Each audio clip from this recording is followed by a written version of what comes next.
बहुत सालों से हम इंसान एक मल्टीवर्स के बारे में सोचते आ रहे हैं।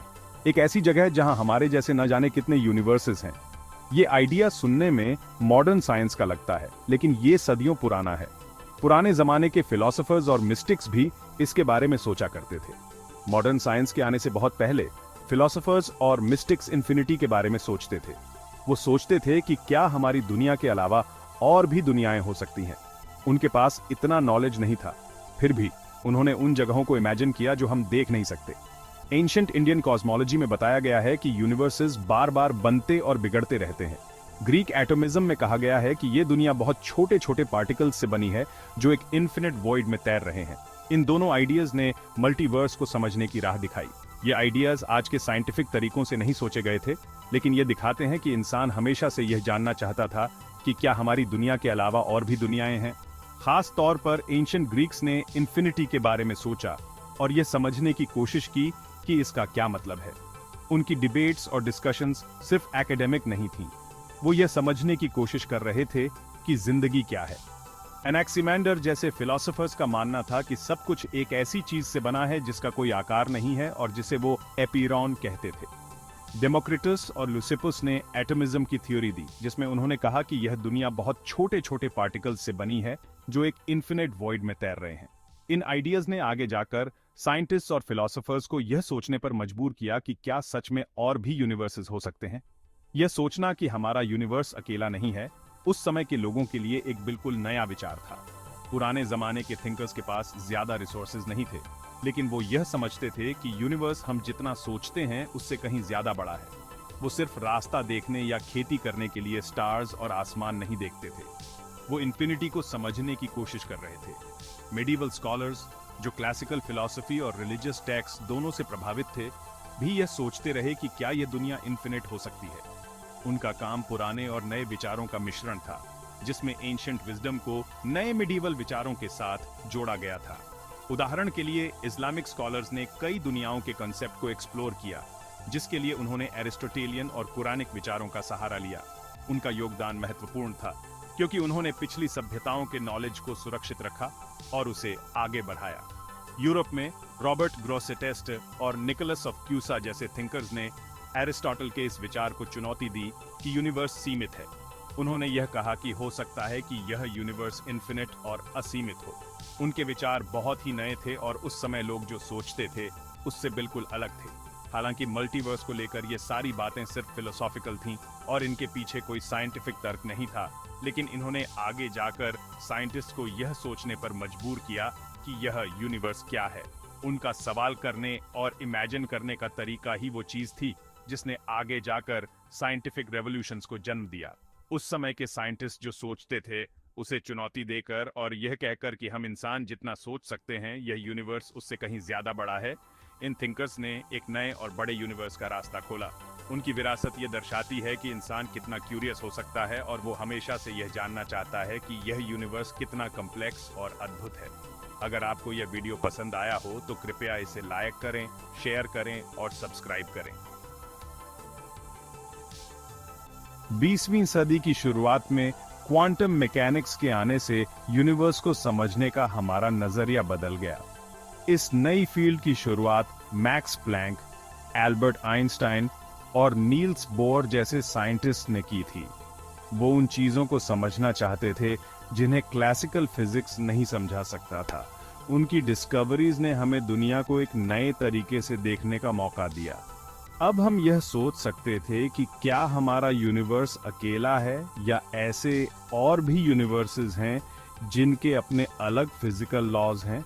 क्वांटम मैकेनिक्स की एक और हैरानी वाली बात यह है कि पार्टिकल्स एक साथ कई स्टेट्स में रह सकते हैं। जब तक हम उन्हें ऑब्जर्व नहीं करते तब तक वो एक डेफिनेट स्टेट में नहीं होते। यह बात डबल स्लिट एक्सपेरिमेंट में देखी गई थी, जिसमें इलेक्ट्रॉन्स जैसे पार्टिकल्स कभी वेव की तरह तो कभी पार्टिकल की तरह बिहेव कर रहे थे। श्रोडिंगर्स कैट नाम के एक थॉट एक्सपेरिमेंट से यह बात समझ में आती है। इसमें बताया गया है कि जब हम किसी पार्टिकल को ऑब्जर्व करते हैं तो उसका वेव फंक्शन कोलैप्स हो जाता है और वह एक डेफिनेट स्टेट में आ जाता है। श्रोडिंगर्स कैट जो ऑब्जर्व करने तक जिंदा भी है और मरा भी। यह दिखाता है कि क्वांटम मैकेनिक्स कितनी अजीब है। 1950 के दशक में ह्यू एवरेट III ने मैनी वर्ल्ड्स इंटरप्रिटेशन का प्रस्ताव रखा, जो इस मेजरमेंट प्रॉब्लम का एक अलग ही सॉल्यूशन देता है।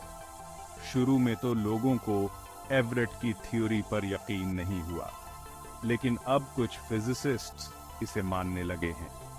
MWI यह नहीं कहता कि वेव फंक्शन कोलैप्स हो जाता है। यह कहता है कि हर क्वांटम मेजरमेंट या इंटरैक्शन से यूनिवर्स की कई ब्रांचेस बन जाती हैं और हर ब्रांच में एक अलग आउटकम होता है। सोचिए कि आप एक सिक्का उछालते हैं। MWI के मुताबिक सिक्के के हर पॉसिबल आउटकम के लिए एक अलग यूनिवर्स बन जाता है। MWI यह नहीं कहता कि सिक्का हेड्स पर गिरेगा या टेल्स पर। यह कहता है कि सिक्का दोनों पर गिरेगा, लेकिन अलग अलग यूनिवर्सेस में। इसका मतलब है कि हम जो भी डिसीजन लेते हैं उसके लिए एक अलग यूनिवर्स होता है जिसमें हमने एक अलग डिसीजन लिया होता है और उससे एक बिल्कुल अलग रियलिटी बनती है। हम सिर्फ एक ही आउटकम देख पाते हैं क्योंकि हम मल्टीवर्स की एक ही ब्रांच में हैं। यह हमें यह सोचने पर मजबूर करता है कि क्या सच में रियलिटी है और इसमें हमारा क्या रहस्य है। यह आइडिया सुनने में अजीब लगता है, लेकिन MWI क्वांटम मैकेनिक्स के कुछ क्वेश्चंस का जवाब देता है और हमें यह समझने में मदद करता है कि रियलिटी क्या है। यह हमें यह भी बताता है कि यूनिवर्स हम जितना सोचते हैं उससे कहीं ज्यादा कॉम्प्लेक्स और इंटरकनेक्टेड है। हालांकि सभी साइंटिस्ट MWI को नहीं मानते। कई फिजिसिस्ट्स का कहना है कि यह एक फिलोसॉफिकल आइडिया ज्यादा है न कि एक साइंटिफिक थ्योरी, क्योंकि इसके पास कोई एम्पिरिकल एविडेंस नहीं है। कुछ लोगों का कहना है कि इसे टेस्ट नहीं किया जा सकता और यह ऑकम्स रेजर को फॉलो नहीं करता। ऑकम्स रेजर यह कहता है कि जो एक्सप्लेनेशन सबसे सिंपल होता है वही सही होता है। उनका कहना है कि MWI बिना जरूरत के चीजों को कॉम्प्लेक्स बनाता है और हमें कुछ नया नहीं सिखाता। फिर भी PWI एक ऐसा पॉसिबिलिटी है जो हमें यह सोचने पर मजबूर करता है कि हो सकता है कि हमारा यूनिवर्स अकेला ना हो। हो सकता है कि ऐसे और भी यूनिवर्सेस हों जिनकी अपनी एक अलग ही हिस्ट्री और स्टोरी हो। यह आइडिया साइंटिस्ट्स और साइंस फिक्शन राइटर्स को इंस्पायर करता रहता है, क्योंकि यह हमें यह सोचने पर मजबूर करता है कि जिंदगी क्या है और हम इस यूनिवर्स में अकेले हैं या नहीं। मल्टीवर्स के कॉन्सेप्ट को कॉस्मिक इन्फ्लेशन की थ्योरी भी सपोर्ट करती है। यह थ्योरी कहती है कि यूनिवर्स अपने शुरुआती समय में बहुत तेजी से एक्सपैंड हुआ था। यह थ्योरी हमें यह समझने में मदद करती है कि यूनिवर्स इतना होमोजीनियस और फ्लैट क्यों है। यह कहती है कि हमारा यूनिवर्स एक बहुत बड़े कॉस्मिक सूप में एक छोटा सा बबल है जो लगातार एक्सपैंड हो रहा है। इस मॉडल को इटर्नल इन्फ्लेशन कहा जाता है। इसके मुताबिक इस कॉस्मिक सूप के अलग अलग हिस्सों में अलग अलग इन्फ्लेशनरी इवेंट्स हो सकते हैं, जिससे ऐसे बबल यूनिवर्सेस बनते हैं जिनके फिजिकल लॉज और कांस्टेंट्स हमारे यूनिवर्स से अलग हो सकते हैं। ये यूनिवर्सेस हमारे यूनिवर्स से बहुत दूर हैं और हमारे यूनिवर्स से उनका कोई संपर्क नहीं है। इनमें मैटर, एनर्जी और शायद स्पेस टाइम भी हमारे यूनिवर्स से अलग हो सकता है। इन्फ्लेशनरी मल्टीवर्स मॉडल यह समझने में मदद करता है कि हमारा यूनिवर्स इतना फाइन ट्यून्ड क्यों है। अगर फिजिकल कांस्टेंट्स थोड़े से भी अलग होते तो स्टार्स, गैलेक्सीज और लाइफ नहीं होती।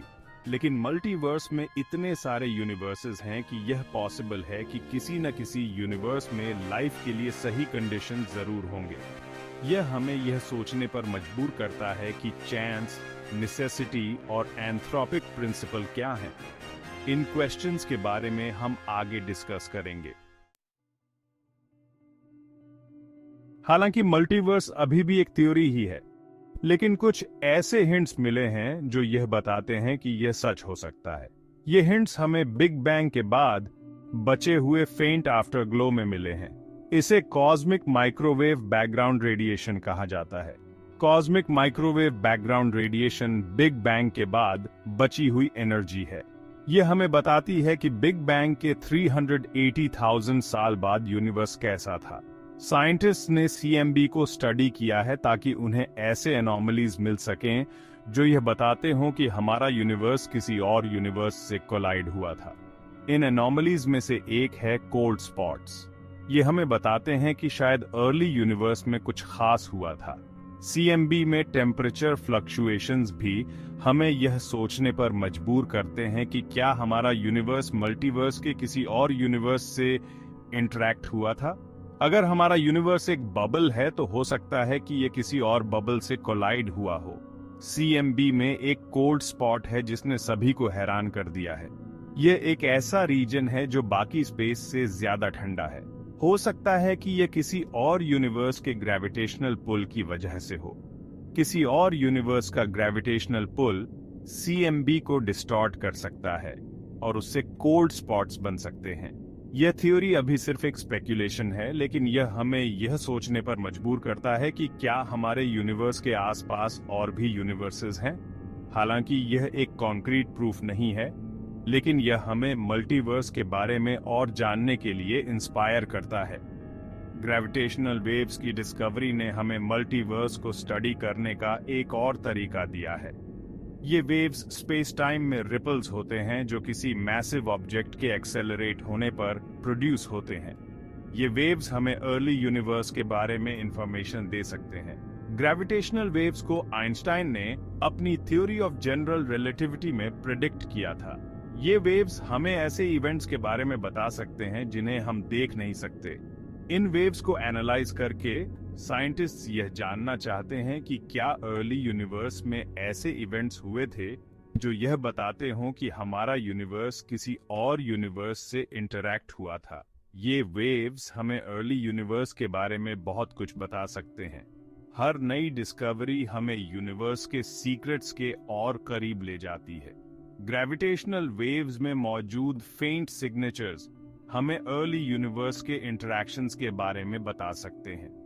अगर हम इन सिग्नेचर्स को आइडेंटिफाई कर पाए तो हम यह प्रूव कर पाएंगे कि और भी यूनिवर्सेस हैं। यह एक बहुत बड़ी डिस्कवरी होगी जो यूनिवर्स को देखने का हमारा नजरिया बदल देगी। जैसे जैसे हमारी टेक्नोलॉजी बेहतर होती जाएगी, हम मल्टीवर्स के बारे में और ज्यादा जानेंगे। हर नई टेक्नोलॉजी हमें जिंदगी के बिगेस्ट क्वेश्चंस के जवाब के करीब ले जाती है। मल्टीवर्स को समझना एक ऐसा सफर है जिसमें हमें बहुत कुछ नया सीखने को मिलेगा। धन्यवाद हमारे साथ इस यात्रा पर शामिल होने के लिए। यदि आपको इस विषय का अन्वेषण करना पसंद आया तो कृपया लाइक, शेयर और सब्सक्राइब करें द नॉलेज की के लिए और अधिक वीडियो के लिए जहां हम ब्रह्मांड के रहस्यों को उजागर करते हैं। और हमें टिप्पणियों में बताएं यदि आप अपने समानांतर संस्करण से मिले तो आप क्या करेंगे। अगली बार तक सोचते रहें, अन्वेषण करते रहें और हम आपको अगले वीडियो में मिलेंगे।